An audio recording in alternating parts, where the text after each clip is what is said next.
Bonjour mes amis. Aujourd'hui, nous pouvons symboliser les personnages de ce proverbe. Dieu est le propriétaire de la terre, les chefs du temple en tant que mauvais locataires. Les groupes de serviteurs sont les prophètes d'Israël, que Dieu a envoyés à son peuple. Puis, ils ont été rejetés et tués. Nous sommes les autres locataires à qui sera donnée la vigne. La pierre qu'ont rejetée ceux qui bâtissaient est devenue la principale de l'angle. Il symbolise le nouveau temple de Dieu, c'est-à-dire l'Église et le royaume de Dieu. Jésus en est la pierre angulaire. Ce proverbe n'est pas utilisé pour expliquer la nature du roi de Dieu, mais il parle des nouvelles conditions de la relation de Dieu avec le peuple de Dieu.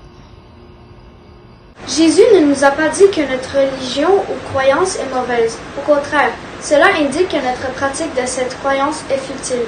Il mène des complots de haine et de méchanceté sur l'appel à la repentance et retire Jésus de leur vie. Nous retirons aussi Jésus de nos vies. À chaque fois qu'on succombe au complot du malin, nous sommes attirés par la haine et la méchanceté. Que se passe-t-il lorsque vous devenez un chrétien? Ne donnerez pas le produit au temps de la récolte. Nous ne devons pas être comme les dirigeants du temple embauchés par le mal. Ils sont jaloux de la popularité de Jésus parmi les gens du commun. Ils se réunissent en secret pour planifier comment expulser Jésus. C'est ce que nous faisons aujourd'hui dans notre vie quotidienne. À quelle fréquence nous rencontrons pour nous débarrasser de quelqu'un qui ne suit pas notre opinion ou met nos intérêts, investissements et désirs en danger? Mes amis, le rôle principal de l'Église est de communiquer Jésus au monde, connaître la parole de Dieu à travers la Bible et les mystères de l'Église. Cette communauté vit l'Évangile dans sa vie quotidienne et non pas que l'Église soit une institution de projet et de commerce.